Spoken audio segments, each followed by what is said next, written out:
Well, welcome and good evening. This is Shantha Rajaratnam speaking on behalf of the Mental Health Professionals Network at a webinar where I understand 121 clinicians have joined us for tonight's webinar, and I see the number is rapidly increasing, so welcome tonight. I'm an Associate Professor of Psychology at Monash University. I'm based in Melbourne. And my primary training has been specifically in the area of sleep and circadian disorders. And so this particular case study that we're going to be discussing today is of great interest to me, and I'll be the facilitator for tonight's webinar. I'd like to introduce each of the speakers that are going to be participating in the panel tonight. Myself and the three panel members are all members of the Australasian Sleep Association, and the Australasian Sleep Association is the peak body representing sleep research and clinical sleep practice in Australia and New Zealand. So first we have as the panel member Dr. Alex Bartle. Alex is a GP that is based in New Zealand who is tonight joining us from Christchurch, and Alex has considerable expertise in a range of areas in general practice, and he brings specific expertise in the management of sleep disorders. So welcome, Alex, and how is the weather there in Christchurch tonight? It's a bit chilly here tonight. It's a bit wet and chilly. Okay. But not where I am. Excellent. Well, thanks for joining us, Alex. We have the second panel member is Dr. David Cunnington. Dr. Cunnington is a sleep physician, and he serves as the director of the Melbourne Sleep Disorders Centre, and he, of course, joins us today from Melbourne. And Dr. Cunnington has had a range of different areas of practice in the area of sleep medicine. He's widely known in the sleep community as a sleep physician who has broad expertise that crosses a number of the subdiscipline areas of sleep medicine. And Dr. Cunnington has been trained both in Australia and in the United States at Harvard Medical School. So welcome, David, and how are you tonight? Yeah, great, thanks, Shantha, and really looking forward to tonight's webinar. Hopefully we can get some good discussion going. Excellent. So the third panel member is Dr. Stuart Armstrong, and Dr. Stuart Armstrong is a health psychologist who's based in Melbourne. He had several decades of academic experience from La Trobe University in Melbourne, where he really did some groundbreaking work to understand the biology of circadian rhythms and how circadian rhythm disruption can result in circadian rhythm sleep disorders. And currently, Dr. Armstrong practices as a health psychologist in a number of clinics in the Melbourne area. So welcome tonight, Stuart. How are you? Thanks very much, Shantha. I'm doing well, thanks. Excellent. So tonight we're going to be talking about a particular case study, and I understand that you all have a copy of this case study. And this case study really was selected to illustrate some of the complexities that we see when we start to examine sleep complaints in the general community. Now, just before we start looking specifically at the case study for tonight, I wanted to make some general comments about what we see in terms of the burden associated with sleep disorders in the general community. A number of medical bodies have identified that sleep loss and sleep disorders are associated with a wide range of health consequences. The Institute of Medicine in the United States recently concluded that sleep disorders and sleep loss represent an under-recognized public health problem that are associated with a wide range of health consequences, including depression, which will be one of the key topic areas for tonight's webinar, but also a number of other serious medical conditions, including diabetes, obesity, and cardiovascular disease. And so really what we're hoping to achieve, or one of the objectives in tonight's webinar, is really identifying where it is appropriate to tackle these particular sleep complaints. In addition to the health consequences, of course, sleep disorders and sleep loss are also associated with significant safety risks to the general public and certainly the individual concerned. For example, almost 20% of all serious car crash injuries in the general population are associated with driver sleepiness.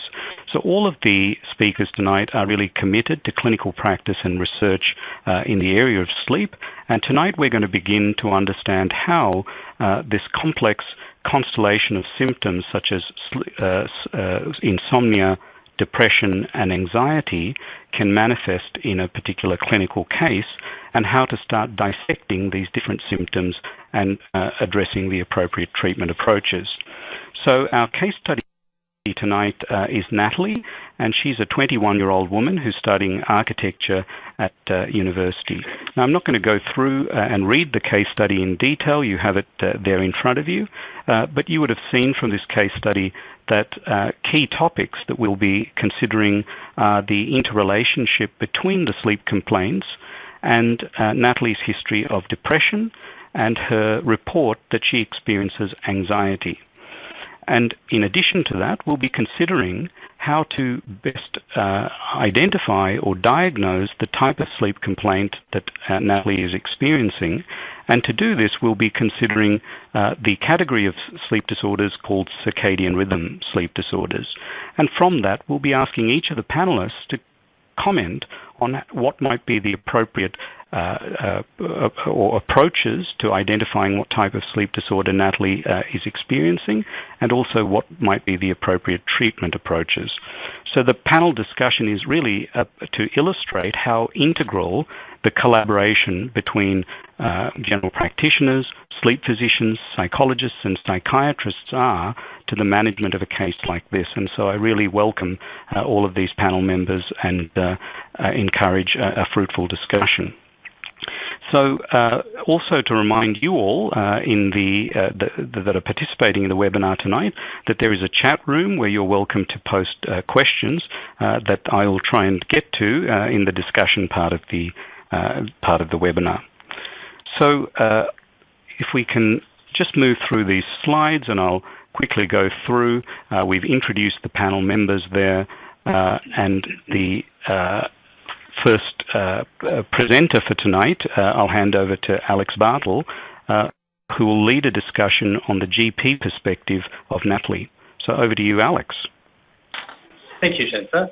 I think one of the important things that's come about as a result of Shanta's introduction is the very important aspect that there is almost no sleep medicine taught in undergraduate training. We've just completed a study in the Asia-Pacific region which showed that in Australia and New Zealand there's really more than 4 or 5 hours in the 5 or 6 years of medical training, and most of that is actually on sleep apnea. So the training that GPs have, or indeed any medical practitioner has in the undergraduate world, is pretty minimal. I'm therefore approaching this from a GP point of view. Obviously, it's often the first port of call for many medical complaints, and in lots of ways the GP likes to be considered to be the hub or the collecting point, if you like, of the various specialties to whom they may refer. So that they collate everything, if you like, from the various specialties. Obviously, as far as Natalie is concerned, clearly we've got a family history. They've been coming to the surgery for many years, and there would be some information and knowledge about this family, which is always vitally important. And I think one of the really different things about being a GP is that you do have this historical background. As I say, the GP has lots of background knowledge in many aspects of sleep, and in fact in virtually all of them, but very little, as I've mentioned here, in sleep, which is very sad since it does impact on so many aspects of our health. Obviously, we're trying to deal with this case usually in a very tight time frame, and that does lead to making rather rapid decisions and trying to fix the problem, as it were, straight away. Therefore, the tendency, of course, is to reach for the script pad and write the prescription. And I think we'll be seeing later that, in fact, for anybody with insomnia, approximately 90% of scripts are written for benzodiazepines, and a further 5% for TCAs, that's the more sedating, hopefully, TCAs, tricyclics.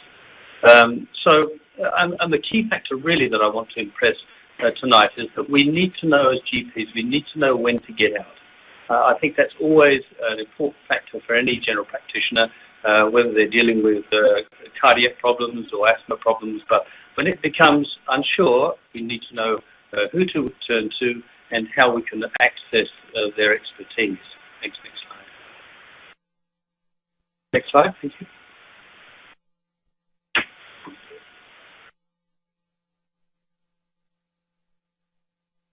So, basically, with the history that we've got here, is that the right slide? Obviously, in terms of the assessment, we don't have terribly long, so obviously we know about the past history. We'd look into the family history, maybe a brief superficial examination, although most of it will be looking at taking note of her affects. She's clearly down and sad, and I've put here check the blood pressure, partly because it's almost a reflex that most GPs seem to do. Whenever someone comes in, we seem to take their blood pressure. I can't see any particular reason for that, but it is almost a knee-jerk response in many general practices. Investigations, well, in view of the history of depression, we might request a K10, a Kessler-10, or a Hamilton D questionnaire, just to try and tease out how much is anxiety, how much is depression, and whether indeed there's any underlying sleep problem. At this stage, I'm not sure that a lot of GPs would pick up the circadian aspect of this, but we'll talk about that as we pass on.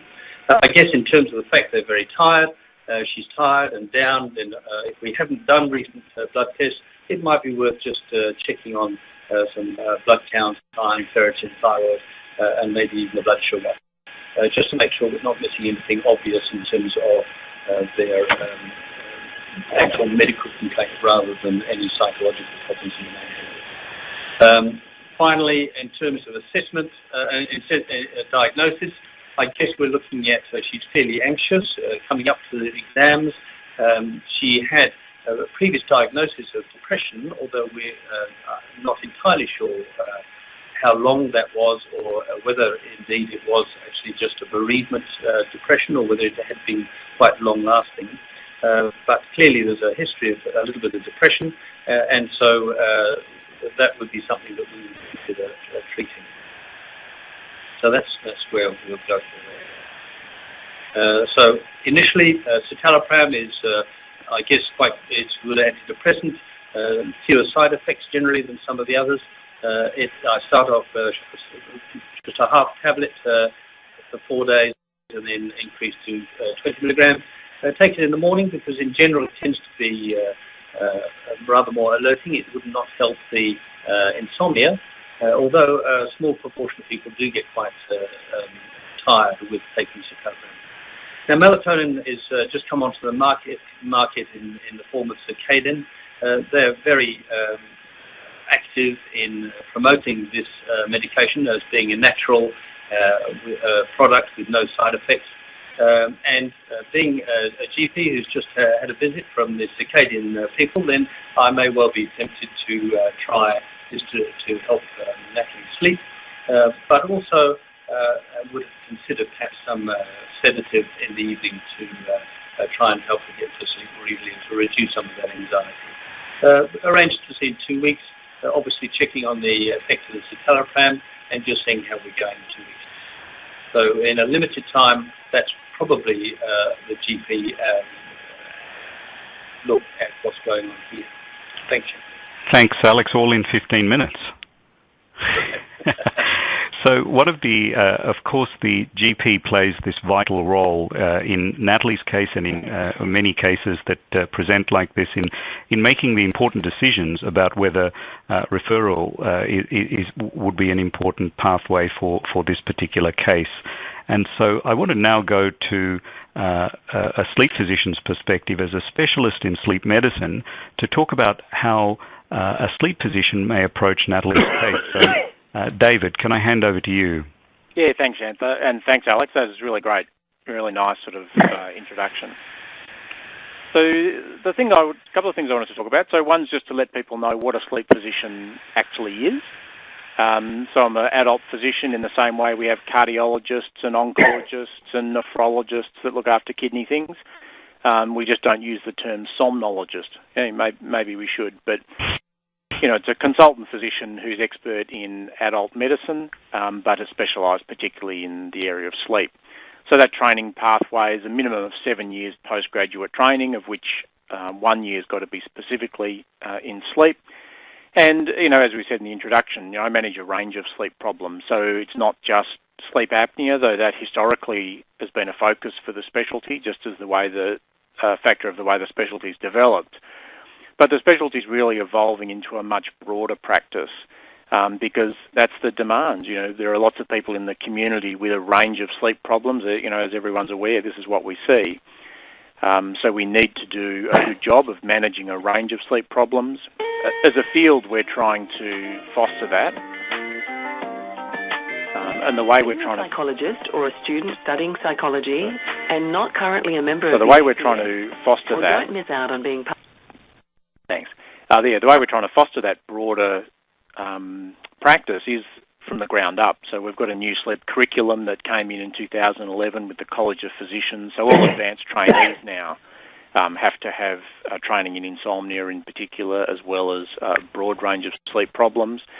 And it's also demand. As a sleep physician, the more referrals we receive for things that aren't sleep apnea, the more we'll upskill ourselves and the more we'll be able to provide that sort of service. So just because your local physician may not provide a service for insomnia doesn't mean don't send them the patients. It means give them a call, say, look, I've got these patients with insomnia. You're a sleep physician, can you help me manage them? And that'll actually put the pressure on for people to upskill themselves. Okay, so to just talk about this particular case, in terms of the assessment, so, I really see this sort of case in the way I'd assess things as a sleep physician. Really, it'd be a very clinical assessment. So taking a clinical history that involves both a general medical type of history, but also a mental state exam. I would do a physical examination, but, it's going to be pretty low yield in this type of case because it's not something where there's going to be physical signs. And in terms of tests that I'd do a sleep diary because sleep diaries can be really helpful in this situation. Simple but incredibly helpful. And I actually wouldn't necessarily do any blood tests, largely because that's often been done in the primary care level before someone comes to see me. But there's nothing about this case that makes me worry, particularly about things I do blood tests for. And I also wouldn't upfront do a sleep study in this case because there's nothing that I'm particularly going to be concerned about overnight. It'll be low risk for sleep apnea. If she doesn't respond to treatment, then I may come back to a sleep study. My assessment of the things that I think that are going on in this case, I think the most likely diagnosis is a circadian rhythm disorder of the delayed sleep phase type. And if you have that as a primary diagnosis, I see enough people with that as the primary diagnosis who get the other stuff, not feeling that great, bit dishevelled, mood a bit down, feeling a bit anxious, just as part of not sleeping well, that I don't necessarily feel she's got to have the additional separate diagnoses of depression and anxiety. Sure, there are mood symptoms and sure, there's anxiety symptoms. She's actually probably not much more edgy than I am on a good day. So, not sure about my sort of judgment in that respect. But, I'd really sort of say there may be depression and anxiety and sort of watch this space and see how she responds to treatment in terms of those potential diagnoses. So in terms of what I would actually do, what I've said there is, ensure she's safe. It's really, am I really worried about mood disorder? She's not, ideas of, suicidal ideation, self-harm. Is she safe? That doesn't matter if the treatment's going to take a week or two to work. That's really what I mean by that. But if that's okay and she's not fussed that it may take a week or two for things to come together, then I'd really work on circadian rhythm management and aiming to advance her phase, get her sleep phase better aligned with her sleep-wake requirements with her studies. And we'll get into this more a bit later. Stuart's really an expert on sort of the how to do this, but using the tools of light activity, sleep scheduling and melatonin. And then if there were ongoing symptoms once the circadian phase is corrected, that's when I'd be looking at, is there coexistent mood disorder, anxiety, comorbid insomnia, and I'd use CBT. And what type of CBT? I'd really target the most prominent symptom, and that's where I'd refer her on to someone like Stuart. And I'd really, in my practice, have an approach of even if things settle, I'd really even consider CBT as a way of trying to prevent relapse, consolidate gains. No data, no randomised controlled data to prove that, but just anecdotally, I think that makes sense to me. A girl that's potentially at risk for mood disorder across life, you get her sleep straightened up, a bit of CBT to help her deal with sleep better as life goes by, and also really, give her that mental resilience to cope with mood fluctuations, I think would really set her up well. All right, I've sort of led into, what I would do next is largely refer on to Stuart for circadian rhythm management and potentially CBT. So I'll pass over at that point. Thanks, David. Thanks very much for that really clear description of, I guess, the broad role of a sleep physician in the management of a variety of different types of sleep complaint. Now, I'm going to hand over to Stuart in a moment, just in response to some of the comments, and I really appreciate the comments that are coming in the chat room. One of the areas that people are asking about is what about, firstly, psychological treatment approaches, and secondly, what about stabilizing Natalie's lifestyle and really getting getting her to control her behavioral practices that may be impacting on sleep before going into a pharmacological treatment approach. So we're going to be, in a moment in our discussion time, really focusing a lot of the discussion on how the GP, sleep physician, and the psychologist collaborate in the care of a patient like Natalie. So we'll get to that in a moment. So, Stuart, I'd like to invite you to talk about the psychologist's perspective. Oh, thanks, Shanta. Okay, so Natalie comes to see me. I've got the possibilities of a number of insomnias, as you can see on the slide. Three of them really stand out in a case like this because she obviously has a delayed sleep onset. Whether it's due to what we call psychophysiological insomnia number 1 there, in other words, just sleep onset insomnia, or it's to a circadian rhythm disorder number 4, or whether it's number 7, secondary to a mental disorder. So I'll probably be thinking a little bit wider about that. Though reading the case history, then I'm really thinking, yes, it's a circadian insomnia. One of the pieces of information that's missing is that we know that she has now a delayed sleep onset of about 2 hours, not getting to sleep till about 2. So it means her normal sleep onset is around midnight, which is a bit delayed anyway, but not unusual for a student.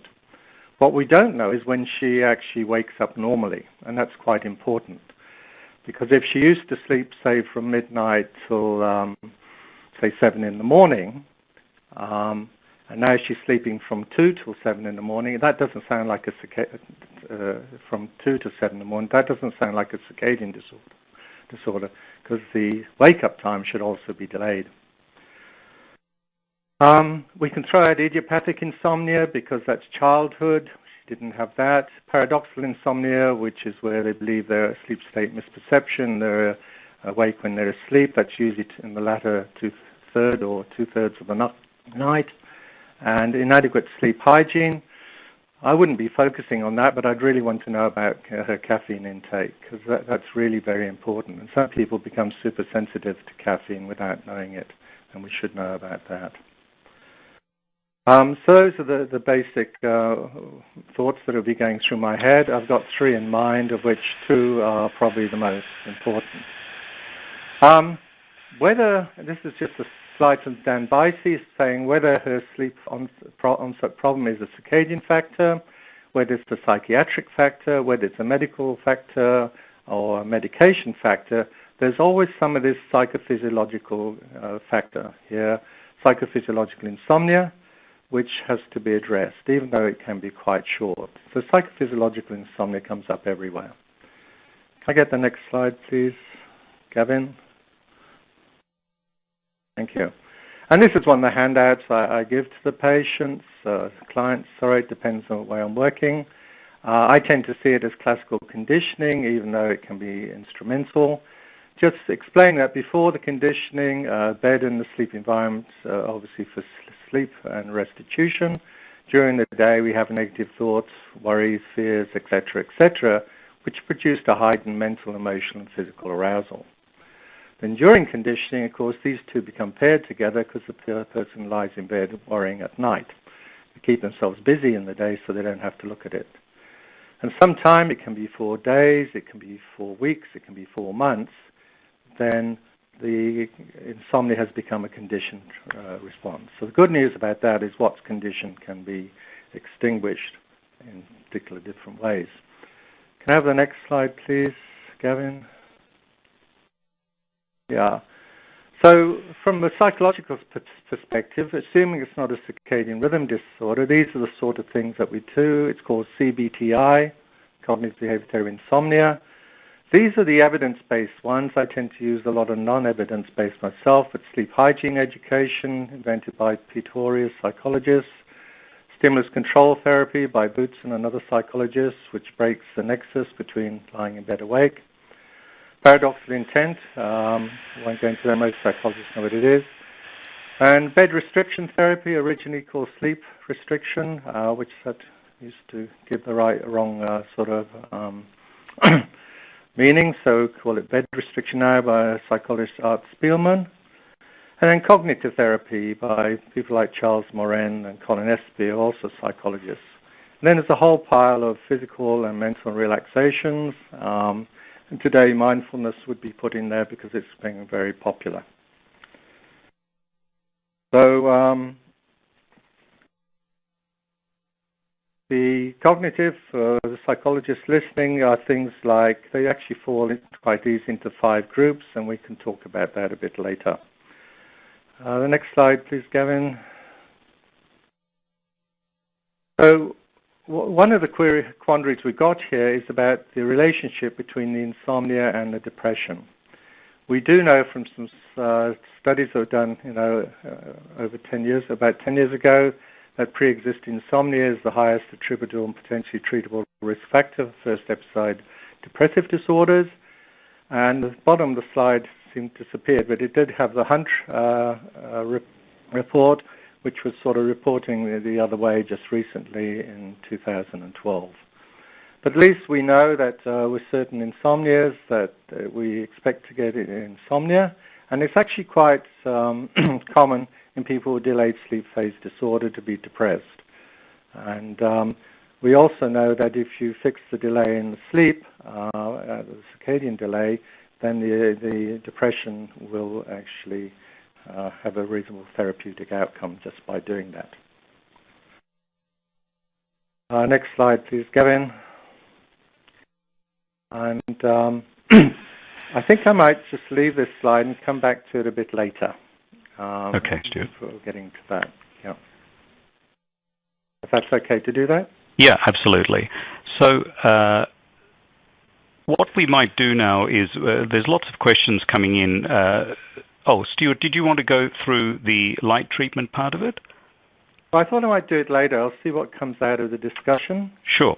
Yeah. So before, what I'm going to ask the panel members to do is to pose some questions to each other in terms of, to give us some clues as to how specialist services might interact with general practice, how psychologists might continue to interact also with the 2 other panel members and the groups that they represent. But one of the fundamental questions that I think is coming out from some of the questions that you're all asking as well is, and Alex, I might put this to you to start with, how do you make the determination of whether a particular case is appropriate for referral to a specialist service such as a sleep medicine service or a psychologist? What are the factors that determine your decision? I think the primary one for a GP would be, as I said, often the initial response is actually to try and fix this problem with medication, because that's our chief battery, if you like, of things that we can do. If the patient came back and was clearly there was no improvement in 2 weeks' time, that would certainly raise some alarm bells and say, look, we need to think about some other strategies, which probably the primary one would actually be psychologists to be involved. I hope that that's what would happen rather than perhaps just increasing the medication, which does sometimes happen. But in terms of sleep physicians, certainly in Australia, people are becoming much more aware of the role of sleep physicians. But I guess traditionally, if we've got a person who's anxious and a bit depressed, and as I say, I'm not sure that a lot of GPs are aware of circadian rhythm disorders. So it would be primarily the anxiety, depression they would be struggling with. If there's still this delayed sleep phase, the medication has made very little difference. And so I think that would be the red flag to say, yes, we need to consider some other avenue here. Okay. And one other question that is coming up or has been posed by a number of the participants before the webinar commenced, and also there's been a couple of posts to the chat room as well, is the role in society today of increased, or what's perceived as an increased use of caffeinated products, and also, the tendency for young people to use, electronic products, computerized, devices and so on, often till late in the night. So can I perhaps start with David? What impact have you seen of this increased use of caffeinated products and electronic devices and their uses at all hours of the day and night? Yeah, we do it. So young people do it, but also we do it as working professionals as well. In days gone by, when we walked out of the office, we couldn't get back onto our work emails or work computer, or we'd have to literally leave work in the office. Now that boundary's completely disappeared. So for us that are working professionally, we have our emails in our hand, and the same tool that we use at work through the day is sitting on the bedside table at night. And that just means the brain's got that little ear open, that bit of vigilance about our work tool that's on the bedside table. And in the same way for adolescents and younger adults, often their sort of tool is, again, a smartphone or some other device that they're using for social media or instant messaging. And rather than that being put away, turned off, it's either on the bedside table at night or using it, in bed or prior to retiring to bed. Some data on the larger screen devices like iPads that are backlit, that lighting may actually have an effect in delaying sleep onset by inhibiting melatonin. For me, there's that component, but it's more about the mental engagement. We're actually engaged in conversation using a tool that we use when we're trying to maintain alertness, or being very alert during the day, but using it at a time when we should actually be switching off and allowing some time for switching off. So it seems, and we're going to ask Stuart in a moment to talk a little bit about how light impacts the sleep-wake cycle and how light treatment could potentially be used. But clearly you've alluded to the fact that these proliferation of electronic devices, and I said young people, but of course you're right, it's all of us, has the potential to firstly, influence our behavior, our engagement in, work activities now across the day and night, or can, mental stimulation, and obviously you've just alluded to also the impact of increased light exposure from these devices as well. So at this point, I'm going to ask the panel members to think about Natalie's case and the type of collaboration that they would have in dealing with a case like this.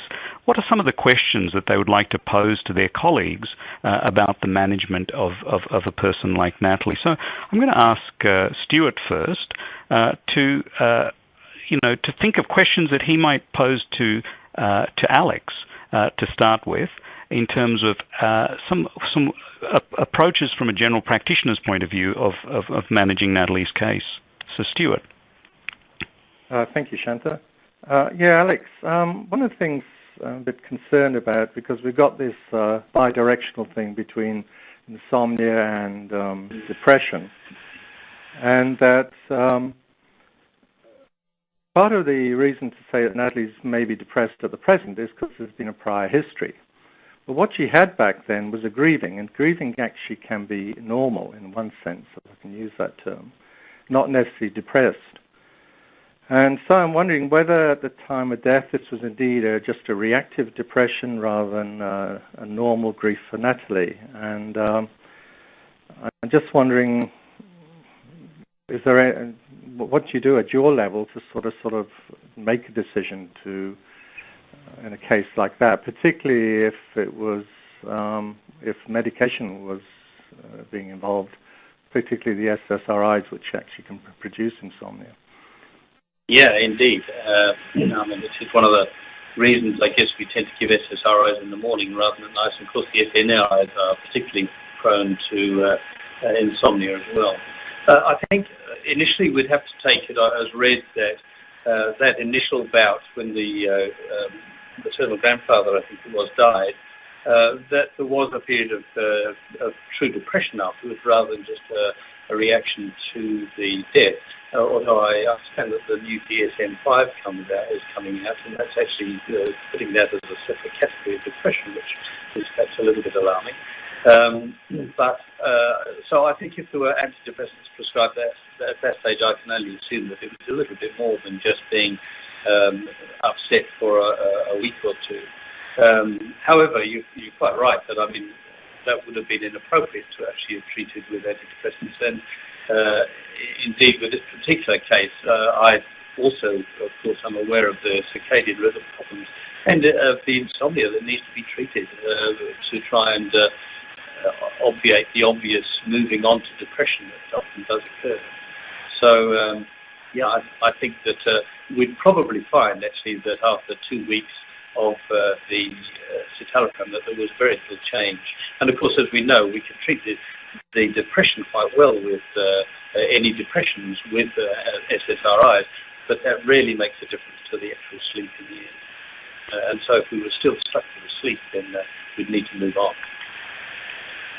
Thanks, Alex. So, firstly, I've had an update that as of a few minutes ago, or about nearly 8 minutes ago, there were 205 participants in this webinar, so welcome to everyone again.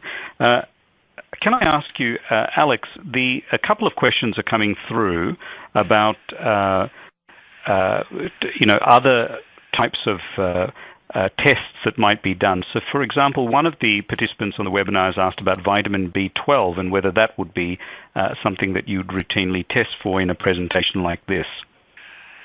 That would be unlikely to be a first-up test, to be honest. Pernicious anemia is not hugely common, and it wouldn't be my first choice of testing for B12. Which might, of course, turn up anyway with a macrocytic anemia on the blood count anyway. So we'd probably look at the blood count first, and if there was some macrocytosis there, then we might look for vitamin B deficiency.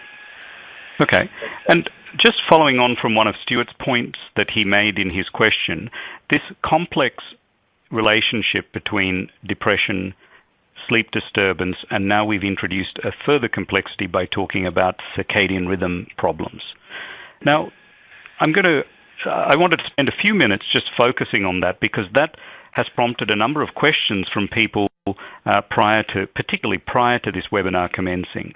Now, how do you go about teasing apart these different symptom types? How do you go about deciding which ones to treat first? We had a comment from a participant here online who's asked, well, what if the participant is at risk? And, would you institute a 6-week CBT program when you have a person who might be at risk? Now, could I ask you, perhaps, maybe I'll start with you, Alex, to comment on how do you go about, disentangling that complex interaction between different symptoms? It is difficult, and as I mentioned in my opening, that we're not that well informed as far as circadian rhythm disorders are concerned. B, that we would actually probably have a go at treating both, i.e. the depression with SSRI in the morning and some sedative or something to try and help sleep at night. Right. I think David's comment, though, that we need to make sure initially that they are safe. And there are some fairly basic questions that you might start or have during the consultation that would ensure that you are aware that they're not suicidal or don't have suicidal ideation at all during the consultation. You can check that. Okay. David, you mentioned earlier that in your treatment approach that it was essentially that you would, you see a primary role for, some kind of circadian rhythm disturbance there, and your focus was to try and, correct that circadian rhythm disturbance and then look at the other symptoms, the depression and anxiety that appears to be there, to see if the circadian rhythm kind of correction will alleviate those. Is that right? Yeah, certainly that would be my approach for a couple of reasons. One reason is just sleeping poorly, which can occur with circadian rhythm disorders, makes us all feel not so good, have emotional dysregulation. So, mood swings, feeling lower than usual. When we are more tired, things that don't normally stress us will generally stress us, so that can present as anxiety, not able to cope with deadlines or concern about work performance. So I really do think that's a good place to start and then look at the effect that has on mood and anxiety symptoms. And there are certainly subtypes of depression where one of the prominent features is circadian rhythm disorders, and some data on if you improve the circadian phase and target circadian rhythm, you get depression-related improvements in outcome. So particularly for a young adult where there's circadian rhythm dysfunction and sleep phase delay may be part of their depression syndrome, and you can actually have improvements in depression by targeting that. So that's why I think that's a really great place to start. Yep. And most patients, I find, have a preference to start with non-drug strategies. So unless there's an acute distress, some real heat in that insomnia, she's really distressed, she's not sleeping well, I'd try and avoid the short-term use of medications and go with the non-drug strategies. I'd use hypnotics if she was really distressed. There's a sense of distress, I really need this fixed today. And then I'd be using hypnotics as that's the bridging strategy. We're going to start on the non-drug strategies today as well. They'll take a week or two to work. But while I'm waiting for them to work, we're going to use a hypnotic as well to reduce that distress. Thanks, David. So, Stuart, you talked about cognitive behavioral therapy approaches in your initial presentation.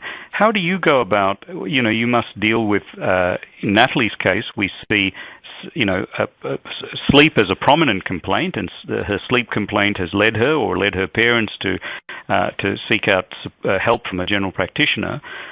But in many cases, there is a significant concern about depression, anxiety, and sleep disturbance. How do you go about, decompacting that constellation of symptoms and targeting? Do you target the sleep? Do you target the depression first? What would you do? Well, it's very individualistic. It sort of depends. Obviously, they're coming to see me for the sleep, so I can't say, let's leave the sleep for now and work on the depression, because then they say, I can always go to the psychologist down the street to do that. No, right. Sort of thing. So, basically, if I'm working on the depression as well as we go along, I'll probably be doing some cognitive therapy, particularly on depression, and also work with solution-oriented approach, where I make up little scales, from worse to better, and just ask them, what would it take to move from this 7 out of 10 in terms of your mood to 7.5, and this sort of thing. So I'm usually working that on the side. I'm waiting usually to get, I usually see people at 2 or 3 week intervals. I forgot to mention earlier, I certainly send them away to fill in a sleep chart, and I'm using that to sort of to verify what's going on. Okay, so particularly if it's a circadian disorder, I really want, I've got it on one of the slides, which I might show if we could, do what I call a late to bed test. Can you go to bed when you don't go to bed till you're sleepy for 4 nights in a row, which is usually a Friday, Saturday, Sunday, and a Monday. First 2 nights you can't trust, but the last 2 usually give you an indication where's the real sleep onset and when about is the wake-up time. If that tells me I've got a circadian rhythm disorder, then I would probably be not venturing so far down dealing with the depression. But if I am working on depression, as I say, I usually still try and link the 2 together and work on some treatments for the sleep, as well as doing some cognitive work on the depression. So, Stuart, thank you. Gavin, I wondered if we could go back to one of Stuart's slides. I think it might be slide either 21. That's the one, 22. Yeah. So, Stuart, do you want to just use that to illustrate this principle? Yes. Well, if you look at the bottom, there's my late-to-bed test, and I believe the slides go up on the web so you can have a look at them. So I won't go back over that. But this is just a very crude cartoon. I actually use these sorts of things as handouts. I do a lot of education when I'm working. So let's say normal sleep is from 11 at night, 2300 hours, to 7 in the morning, 8 hours. And what we do know about circadian rhythms, that light in the latter part of the day pushes the clock later, and light in the first part of the day pushes it earlier. Now, if you look at the case below, where I've made the sleep onset 3 in the morning, and therefore if they're an 8-hour sleeper, real wake-up time is around 11 o'clock, though it turns out that most people with a delayed sleep actually are long sleepers, and 9-10 hours is not unusual. So Stuart, can I just to make sure that the audience or the participants grasp that, so the key thing here is you're describing that the impact of light on the sleep-wake cycle can vary substantially depending on the time of exposure. And I think from your two, sun diagrams that you've drawn here, you can see that there is a significant impact at one end of the sleep-wake cycle. And we were talking earlier about use of electronic devices that might emit light. That will have one particular effect. And then the early morning light that you've illustrated on the other side has a different type of an effect. And I think that's important as a first principle for us to grasp when we're thinking about how light might have impacted on Natalie's case. And the second bar that you've got there is a nice illustration of a sleep-wake cycle that could be Natalie's. Yes, that's basically it. But the question that usually comes up is, well, if evening light is delaying the biological clock and the sleep phase, and morning light's advancing it, okay, where do they meet? And they meet at a place called T-min, which is the temperature minimum. And in research laboratories, it's an easy way of finding out where it's likely to meet. But the other point, sorry. Okay. So I thought someone was going to talk to me. The point I'm trying to push by the bottom slide is this, that the T-min is also moving later. Okay, so in this case, T-min would be about, looks like 8 o'clock in the morning where I've drawn it. Yeah. So if someone comes, like the parents come in and read in the paper that, oh, well, this person's got a delayed clock, they're teenagers, you've got to give them most of the morning light, opens the blind at, say, 6 in the morning, then they'll actually be giving light before the temperature minimum. Mm-hmm. And that's going to actually drive the clock even more delayed and make it worse. It needn't necessarily turn out to be worse, because all the light you get in the first part of the day as you go outside would actually offset it. But you'd be stuck in this very unusual, what we call phase angle. So it's not just a matter of giving morning light, it's got to be morning light relative to that individual person, and that's really important. So it's complex, because here we see, in Natalie's case, we see David has certainly taken the approach that Natalie has a circadian rhythm sleep disorder, and it sounds like Stuart is also, suggesting an approach that a treatment approach that's consistent with a circadian rhythm sleep disorder. And Alex has talked about the fact that in his case as well, although a number of GPs may not be particularly knowledgeable about it, but in his case he has considered this as a possibility as well. Now, here we essentially have a case of a person who has a biological clock that is tuned in such a way that she's living on a different time zone effectively. And Stuart is proposing a treatment approach that uses light information to try and bring her back to the correct time zone. And he's talking about how complex it is, because on the one hand, if light exposure is inappropriately timed, it might push her further into a delayed sleep pattern. And so these principles are really important, and I think, Stuart, thank you for illustrating it so clearly in these diagrams. So some of the questions that we've been receiving also are about sleep hygiene. And those have been coming up in the chat room currently, and also before the webinar. So I want to ask, let's start with Alex, a little bit about, when you meet a patient like Natalie, would you recommend changes to her bedroom environment, to her lifestyle, and so on? How do you deal with the potential impact of these factors that may be contributing to her insomnia? Yeah, sleep hygiene is, of course, the basis for the baseline, if you like. It's interesting that by itself, sleep hygiene doesn't make a huge amount of difference. You do need to add these other ideas of the stimulus control and bed restriction therapy to make really significant difference.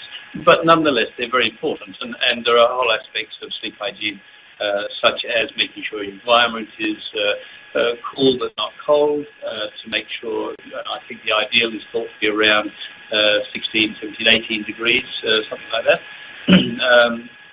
to make sure that it's dark. I know when I talk to some shift workers, they say if they hold their hand up in front of them and they can see their hand, it's too light. I think that's probably going a little bit too far, but it's the concept of we need to have it fairly dark and quiet, of course, and any external noise, particularly variability of sound. So it's a thing that comes and goes rather than a constant background noise. That's much more alerting. A constant background noise in itself can actually be quite soporific, but this irregular noise, and of course particularly somebody who's snoring with the stopping and starting of sleep apnea, is incredibly destructive of people's sleep. So there are a number of aspects like that. Obviously, we're looking at caffeine, smoking.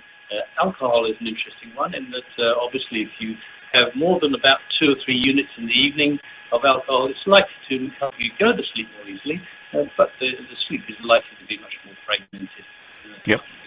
So, Alex, you mentioned the 15 minutes earlier in your discussion, that you have a lot to achieve in 15 minutes. So clearly, these sorts of kind of complex lifestyle factors are difficult to identify as problems in Natalie during a 15-minute or shorter consultation.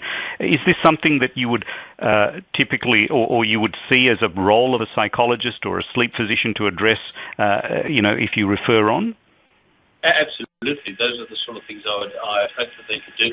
Interestingly, it's very possible, and I know Colin Espy in Glasgow has actually trained a number of sleep nurse practitioners to instruct people in these very basic ideas of sleep hygiene, and with good effect. So, I mean, it is possible that nurses, practice nurses, could actually be trained in this. But at the moment, certainly it would be trained psychologists that I would usually use in this context. Thanks, Alex. So I'm going to hand over David. I want to hear from you in terms of what are some of the things that you would like to ask a psychologist in terms of the management of a case like Natalie. So it's important for a sleep physician and a psychologist to collaborate effectively in Natalie's case. So what are some of the things that you'd like to ask Stuart? Yeah, for sure. So if it hasn't come across already, I'm a really proactive user of psychology in these type of situations, because I think the non-drug strategies are just the key with these type of cases. So yeah, work very closely with psychologists. So one of the things, Stuart, for me, is when I'm trying to, engage someone who's come to see me as a medical practitioner, or might be looking for a more medical sort of solution, what are some of the tips I can give them, or how can I sell CBT so I can get them to then come and see someone like yourself as a psychologist, and make sure that when they come, they're engaged, ready to participate, do the work they need to do?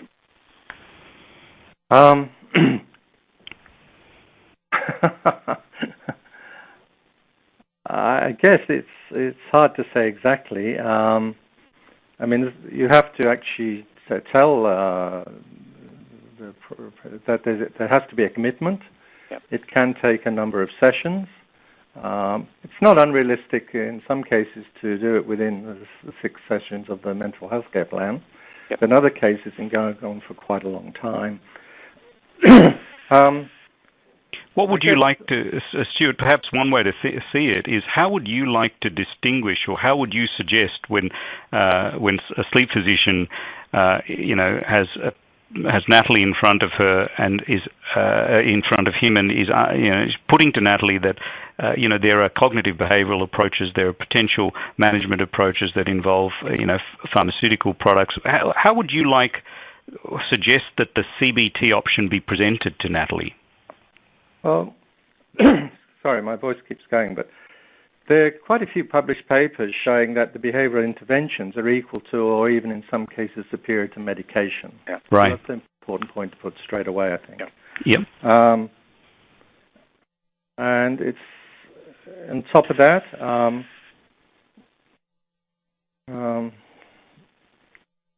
it seems to me that we have more time to ask other questions as well.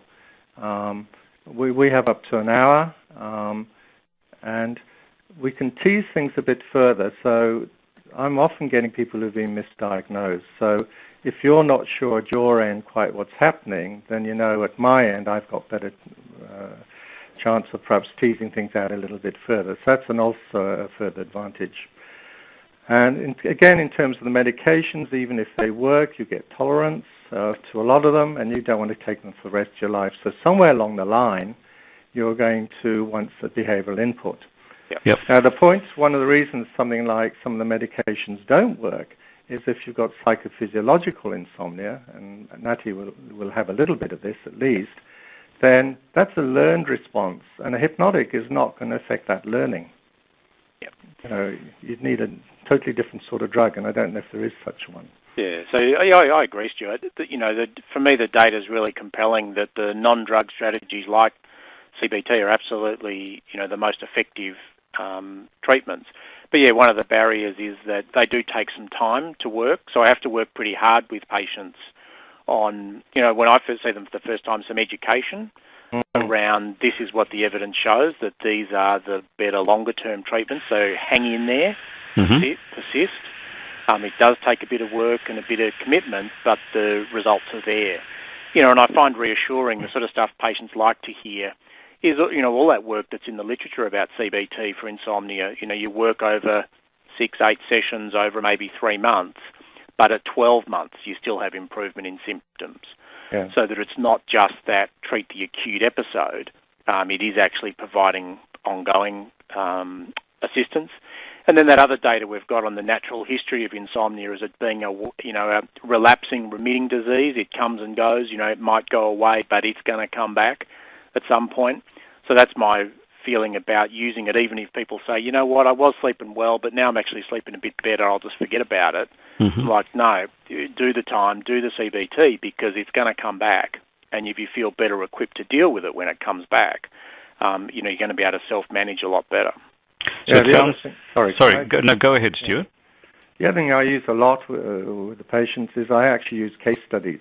So I have their sleep charts, I show them examples, I show them ones that are really good, that they had a really quick improvement, and others which took a long time, and explain why. And I think that helps a lot as well. The interesting thing about insomnia is everyone I see thinks that they're only one.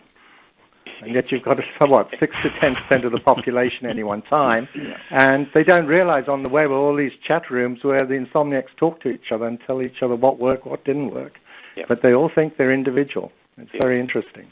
Yeah, and that comes out with the group therapy. So when you start doing group work with people with insomnia, that's, I think, one of the powerful components of that is that sort of shared experience, and we're not alone in this. But that is often what people will feel, is that they are alone with it. So, one of the things.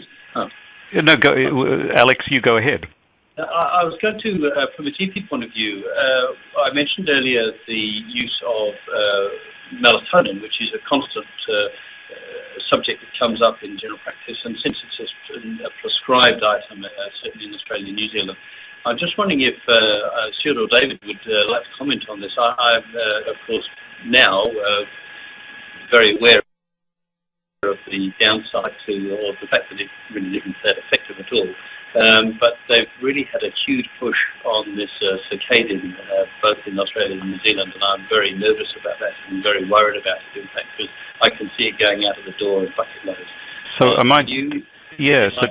Alex, that's a really important question, and quite a few of the participants have asked that question. So, Stuart, do you want to start by talking about the potential for the use of melatonin in a delayed sleep phase disorder case like this? Yes, well, if Natalie was going to get melatonin to shift her clock, she'd actually be taking it at the other end, and you'd get light. So morning light pushes the clock earlier, and if you want to do the same with melatonin, you'd be taking it at the other end of the spectrum. Now, the problem is that to shift the clock with melatonin, as distinct as using it as a hypnotic, you would actually have to be taking it quite early in the evening, depending on the individual. It could be around 5 o'clock, for instance.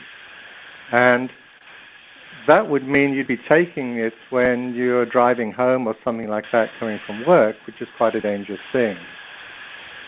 Now, so that's one use of melatonin. The other one is this soporific side effect. It's really not a hypnotic in the sense of a temazepam or something like that. Right. And it works probably in sleep by dropping core temperature, because you need that dropping core temperature to get off to sleep. So you'd be taking about 2 hours before sleep onset. And that should work quite fine if it was psychophysiological insomnia. Right. What worries me more is in Melbourne anyway, there's a thing going around the pharmacists. If a 3 milligram pill doesn't work, you can take up to 3, which is 9 milligrams. And the problem with that, it's going to be up very high. And there is, for most of the night, and maybe even to the first part of the day, and there is quite good animal work from, past decades, showing that melatonin taken early in the morning, that specific time, is actually cancer-inducing, whereas in the evening it seems to be protective. The other thing is there's some work coming out showing effects of melatonin on the retina from the ophthalmologist or the neuro-ophthalmologist. So I think we have to be very careful of the high doses, and David may have a point on this as well. Thank you, Stuart. So that really explains the basis. But yeah, the timing and dose issues. David, we're sort of unfortunately rapidly running out of time, but I'd like to hear from you just very briefly what you think your approach has been as a sleep physician to use of melatonin in Natalie's case. Yeah, I certainly will use it as a part of an overall management strategy to advance her circadian phase. But if you look at the effect size you get out of light treatment and activity, particularly at the right part of the cycle, the melatonin effect size is actually much smaller. So too commonly I see melatonin used alone without light at the morning end or without activity and scheduling. And then people say, yeah, I tried melatonin, it wasn't that great. So I do see melatonin as part of a management package. So light in the morning, activity in the morning to give that alerting sort of signal, and then melatonin in the evening. And if people get melatonin-related side effects, I drop it off because it's not the major part of the treatment. And it's the first thing to drop out once I've done that acute induction treatment to get things on track and they start to come good. Usually the first thing I'll drop out will be the melatonin, because that then leaves just the light activity and maintaining a schedule as the ongoing treatment. Right. So, look, I understand that we have lots of questions that we could possibly ask about Natalie's case, and I hope that all of the webinar participants can see that the interaction between general practice, sleep medicine, psychology, and psychiatry is just really very important for management of these complex sleep cases. Natalie's case is not as complex as some of the other ones we see, but I'd like now to ask each of the participants to just spend a couple of minutes summarizing their perspective on Natalie, and really with a focus on the collaboration in between their service and other service in the management of sleep complaints. So I'll start with Alex. Well, I think that this case obviously illustrates the fact that GPs really don't know a lot about it, and it is incumbent on sleep physicians and psychologists to actually educate doctors in a postgraduate sense, which I think is happening slowly, which is great. There's no question that in the end, if the medication that we use isn't effective, we need to move on rapidly to looking at the psychology aspect of it. And I'd like to think that sleep physicians and sleep clinics that have psychologists alongside the physician would be much more commonly used. Sleep issues are huge. At least 15% of the adult population have insomnia, for example. I mean, that is a huge burden on society, and I think GPs need to know that treatment needs to be more than just using benzodiazepines or indeed tricyclics that actually really shouldn't be used for insomnia. They've got so many side effects. And I might just mention at this stage that the use of antipsychotics that is I'm seeing increasingly used, is really not good medicine. You're using an antipsychotic for someone who's got an insomnia. Certainly if there's a psychotic, that's fine. But it's really, they are very sedative, so I would really encourage practitioners to look to psychologists who are hopefully going to have some background in CBTI, or indeed a sleep centre where they will have that facility available. Thanks, Alex. And we see, from the data, the audit data in Australia, the frequency in which benzodiazepines, for example, are prescribed in general practice for sleep cases like Natalie. And I think your message is well taken, that recognizing some of the problems that we've already talked about in today's webinar, but the numerous examples in the literature of the problems of the long-term use of benzodiazepines for managing sleep complaints, I think your message has been really important. Thank you, Alex. David, can I ask you to just spend a couple of minutes reflecting on your experience with cases like Natalie, in particular with the collaborative area of your practice? Yeah, thanks. So just there's a comment I just noticed in the chat room, talking about, it can be a negative thing to tell people insomnia is going to come back. I agree with that. You've got to be really careful with that message. But for me, it's actually a really critical message in managing people with insomnia. This case, Natalie, has already had problems after grief, acute grief and sleep problems. Now the heat gets turned up with exams, sleep problems coming again. We know from plenty of epidemiological studies she's going to have trouble as life goes by with insomnia as the heat gets turned up. So it's actually an important message for her not just to be told, you're fine, this is never going to come back, because she'll get caught out. She'll remain vulnerable in terms of mental resilience. Important message is, you know what, chances are this will come back as the heat gets turned up, so let's be proactive. Let's teach you some skills so you can self-manage this and have some control as life goes by. And that, to me, really highlights why it's so important to be collaborative. For me, in a medical sense, as a medical practitioner, I don't have skills necessarily in delivering that sort of treatment. I can understand that's the biology and explain that to the patient, but I need to work really closely with other healthcare providers, particularly psychologists, to have them be able to use their expertise to deliver that sort of message and also deliver that sort of treatment. I must admit, now that I work side by side, I have psychologists within the practice and we have multidisciplinary team meetings between the other members of the team. I found that fantastic in terms of we use a common language, we talk the same way, we discuss cases and, meet together. That for me has been a major breakthrough in terms of how we manage patients. But the same thing can be done with people that you just commonly co-refer to. It's just a matter of openly discussing and really talking openly about how we manage patients. Thanks, David. And Stuart, I'd like to hear from you about your experiences, or from a psychologist's perspective, to sum up Natalie's case. And just to let you know, there's a couple of questions that have come in prior to the webinar today and also just on the chat room, Stuart, about mindfulness therapies. And so I wouldn't mind if you could just include a comment or two about mindfulness therapies in your sum up. Actually, you'd be better off talking to David about mindfulness because he does it. But I guess for years I've done different sorts of yoga, so I use lots of yoga techniques, a lot of which are basically mindfulness, so they don't have that term. That's a Buddhist term. And I think they're a great boon. Okay, they may not be strong enough in the beginning when the person first presents. Yep. And I might not introduce them to a second or third session, But certainly as we start to make progress, there's something that should be used, for the rest of their lives. To be able to concentrate in the moment and not in the past or in the future, instead of lying there ruminating, is a wonderful thing. And a lot of the insomnia is about rumination. Even if it's a circadian rhythm disorder, they're lying there worrying about it and all the rest. So being taught mindfulness, I think is great, and congratulate David for getting into it and really making it important in his practice.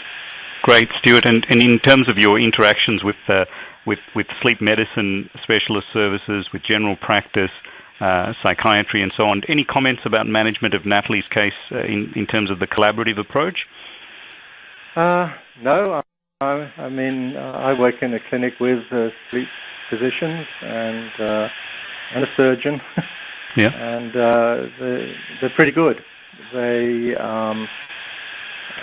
One thing I used to dislike in the early years, say 15 years ago, was the sleep physicians would tinker a bit and not do the techniques properly. And then when I saw the patient, they say, "Oh, I've done that, it doesn't work." And say, "Well, I couldn't say, well, you've been taught wrongly," but, But these days, they're as educated on it as well as I am, and so it's very pleasant to work with. Great. I think you've really hit the nail on the head there about the importance of working as a part of a team and having that constant dialogue about cases like Natalie's.